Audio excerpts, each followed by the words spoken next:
Hey everybody, how you doing? God bless you guys on this Monday morning. It's a brand new week, and honestly, I'm still just waking up a little bit. About 12 hours ago, a little bit less, we had 26 people in here talking about membership at Song and Sword Church, and that always is exciting when you have more and more people going, yes, we want to be together, we want to be a part of this fellowship, and so we're excited about that. You should pray about that and think about it. Stay tuned for some more membership Sundays. We're adding to this growing community of faith all the time. We proclaim Jesus with a song of grace and a sword of truth. That's what we do. And more and more people are saying, yes, that's what the Bible says a follower of Jesus should do. And we want to be a part of the fellowship called Song and Sword. So blessings on you guys. Love you all. Thank you all for your gifts. Continue to support us. I said yesterday, as we gathered at church, that we're in the middle of trying to figure out how much money a bank will give us, how much money we can raise. And then we're putting together a building committee of people who are inspectors and construction workers and electricians and people who do ministry. And then we're going to start talking to this church here on East Lincoln Street. And hopefully, prayerfully, we'll be in a building before long. And so that's it. We're gonna pray. And we're going to see what what we might be worth, what kind of loan we can get if we need it. We're just trying to find out what power we have, buying power. And then we go to the church and start negotiating, and we start inspecting, and we start looking at things, and then we make an offer. And then we'll have, we definitely will have a moment or a month or whatever where we give extra for the building fund. And then we'll see what God does. It's so scary and unplanned. Everybody... I've been through this before several times as a pastor. So let's just pray together. Let's see what the Lord does, and we'll go from there. Today, I want to give you a great word of the Lord. By the way, text prayer to that number on the screen, and we will pray for you, constantly lifting you guys up before the Lord. Isaiah 4, verse 1. You have to understand it in the context of the people of God, but it is a powerful message and one that leads straight to Jesus Christ. I'll explain it to you in just a minute. Isaiah chapter 4, verse 1. And 7 women shall take hold of one man in that day, saying, we will eat our own bread, and we will wear our own clothes. Only let us be called by your name. Take away our reproach. Isaiah is predicting to the people of God that they are going to go into captivity, but before that, they're going to be destroyed. Their city's going to be destroyed. They're going to lie in famine. All the young men are going to be killed in battle, people taken away into captivity.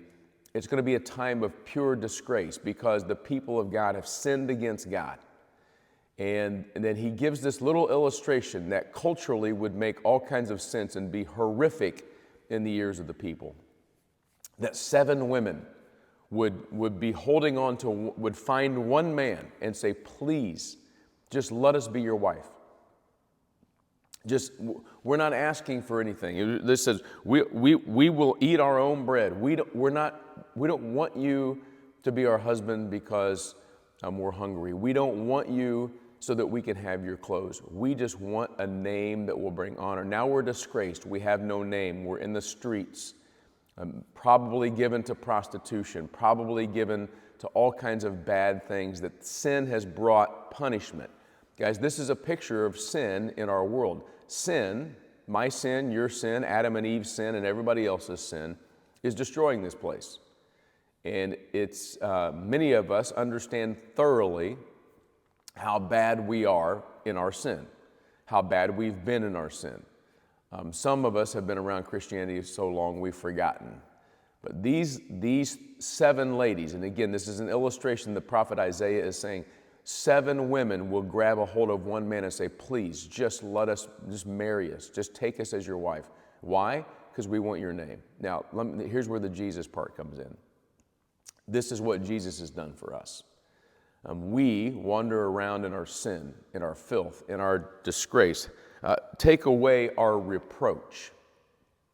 It's a disgrace in this time to be homeless, walk in the streets, poor, no name, no husband to call your own.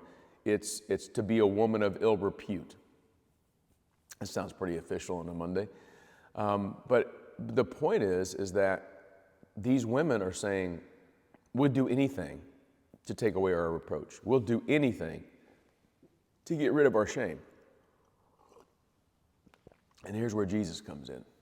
Jesus comes in, and this is the promise of Christ, that I will give you a name. I will give you a name. I will give you my name. You can call yourself Christians, which has the word Christ in it. I will give you a new name. I will make you a new creation. And I won't just give you my name. I will give you bread to eat because I am the bread of life. I will clothe you in righteousness so that your shame is taken away. It's very, very hard to see sometimes picture in the Old Testament where our sin takes us to hunger and to being unclothed, naked, I should say, and being without a name and being in reproach. And Jesus comes in and says, and here's the imagery that's in the New Testament. Jesus is the groom that marries us as the bride of Christ. And he says, you can have my name. I will nurture you because I'm the bread of life. I will clothe you in righteousness because I'll take your sin away. And you will not have reproach anymore. That is a good Monday start. Jesus Christ says yes to this proposition. I'll give you a name. That is something I can take through this day. I hope you will too. God bless you guys. Hope to see you again soon. Bye-bye.